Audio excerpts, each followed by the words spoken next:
That was a good win for us. We're 17-4, 4-4 overall, and played some very good teams. Arizona State was a tough matchup for us because of their offensive explosiveness and their quickness and their guards. And fortunate to win, and proud of our players for playing well themselves. Coach, talk about how important the bench is going to be going deeper into conference.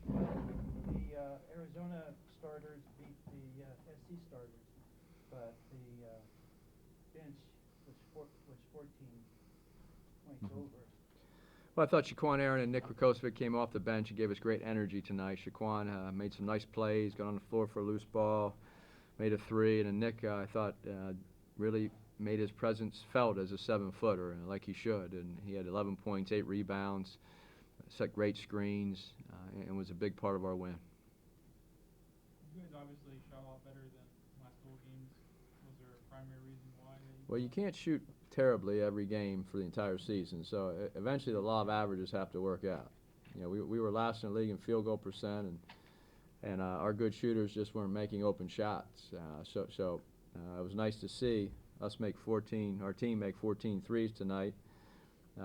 J-Mac had, Jordan was 4 for 5, Stewart made 7. Jonah hit those 2 big ones in the second half, and Shaquan hit a big one, I think early in the first half. So it's nice to see players step up and make shots because we all know they're good shooters, and that's why it was frustrating for our team and the players themselves to not just miss wide open shots. And so tonight we made some of those, and obviously it helped us win the game. Coach, what does a grit and grind win like this do for your team as the season progresses? Well, any win in the Pac-12 is big. Every team we play could beat you, and the level of competition is extremely high. So we take every win. We don't take it for granted. We're thankful. We played well enough to win tonight. Obviously, down the stretch, we gave them a few extra possessions we should not have, but we did enough to come away with a big Pac-12 win. What was the biggest issue in your mind in the last minute and a half or so? It's just inexperience. We had 2 timeouts left. And our players knew that, but that's my fault. We had freshmen in the game. We had 3 freshmen at times and 2 freshmen, and Jonah was inbound the ball, just wasn't used to that position. So I take the blame for that. I mean, we could have called timeout instead of, and then the 5 seconds, I'm not sure, the last 5 seconds on the side, I counted to 3, and I guess the official counted 5, and blew the whistle. That's a joke, but just a little nervousness and inexperience, and when you have timeouts, all you do is call timeout if you have trouble. But that's a learning experience. You know, it's nice to learn when you win. It's nice to look at film and get better. But at the same time, when you have a lot of freshmen and inexperienced players playing, they did a great job tonight to help us win the game. So you have to sometimes just learn from the mistakes and really focus on what they did great tonight, and they played extremely hard and very well. So we're happy with all our young players. It's the first time you've had your 2 freshman guards playing in the starting lineup. What have you liked from Jonah to move him in there? Well, he plays great defense. He was 6 for 12 from the field tonight, and he's a really good defender, and he can make shots. So I thought he played a very good game. He didn't force things offensively. He took what the defense gave. He got to the rim a few times on closeouts, on shot fakes, and then made those 2 big jump shots down the stretch, a 3 and then a pull-up. Why has this team been better when you guys go to the zone defense? Well, we're doing a good job defensively this year because we're stealing the ball, we're blocking shots, and we're mixing our defenses up. As you saw, Arizona State is so good one-on-one, and they're so quick, and they have 4 good guards, and they can all drive to the basket. They all shoot threes. So we had trouble guarding them in the second half, and that's why we decided to put Nick in the game with Chimezi and go big because we had an advantage size-wise, and then go to zone. And we thought that would eliminate some of that penetration, which it did for about a 4 or 5 minute stretch, and that's when we extended the lead. It was a 1-possession game, and then it went to 10 or 12. So I thought our zone was very effective, but at the same time, sometimes you play zone and teams make 3 or 4 threes and you have to get out of it. But tonight it helped us regain command of the game in late in the second half. Coach, you guys only went to the line 3 times. Is it good for you guys to get a win where you don't need help at the line? Well, I think every game is different. So I thought that we missed about 4 or 5 layups, and I don't know if we got fouled or not. Probably not if the officials didn't call it, because I thought they did a great job tonight of officiating both ways. They didn't call a ton of fouls, and neither team was called for a lot of fouls. So I think when you shoot 27 threes and make 14, I would take that over getting the foul line 20 times. So I think it was just the flow of the game. We had 8 guards in the court most of the night because both teams went small, and guards are generally more perimeter oriented. You guys rallied against Arizona and then have to hold on here against Arizona State. What do you have to do what can you do to get more consistent for the 40 minutes?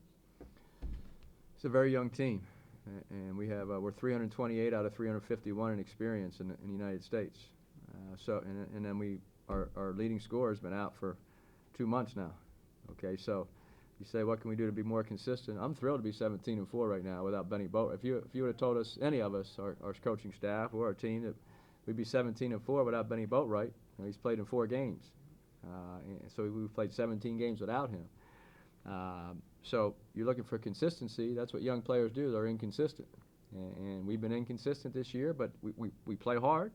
We share the basketball. We steal the ball. We block shots, and we steal possessions during the game. We're a good offensive rebounding team, and we go big. We go small. And tonight we played 7 players. So I'm not sure what the magic answer is as far as consistency, but because when you have such a young team, that comes with the territory. But we love our players, and we think we got a special group here if they keep working together and developing.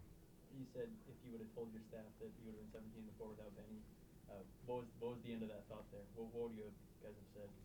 Well, we would have taken it. We probably wouldn't have believed it because if you remember, we lost Julian and Nick early to the draft, and so we had 4 returning players, and Benny Boatwright is the hardest matchup for opposing teams when you prepare for USC because he's 6'10", he spaces the floor, and he plays like a guard, and he also has a size to guard bigger players on the other team. He's so skilled. Like, for instance, against Arizona as a freshman, he averaged 17.5 points a game in the 2 games we played Arizona. Okay, and we didn't have him against Arizona last game. And look, we're not making any excuses for anything because our players have to play. But you asked the question, so I'll answer it.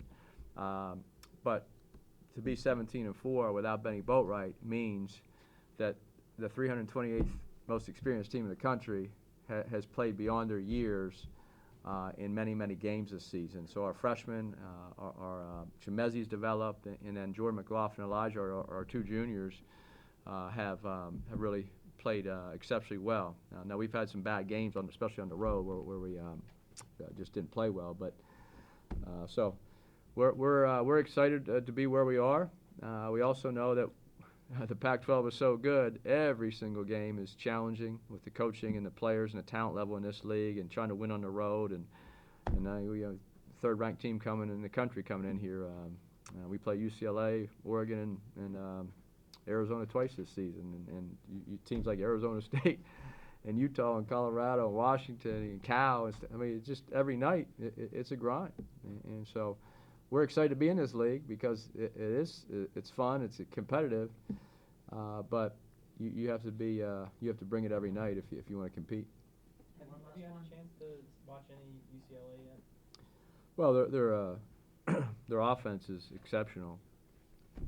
And the way they share the basketball and the pace that they play at, so we're looking forward to sold-out crowd on Wednesday night, and we know how good UCLA is and has been and will be.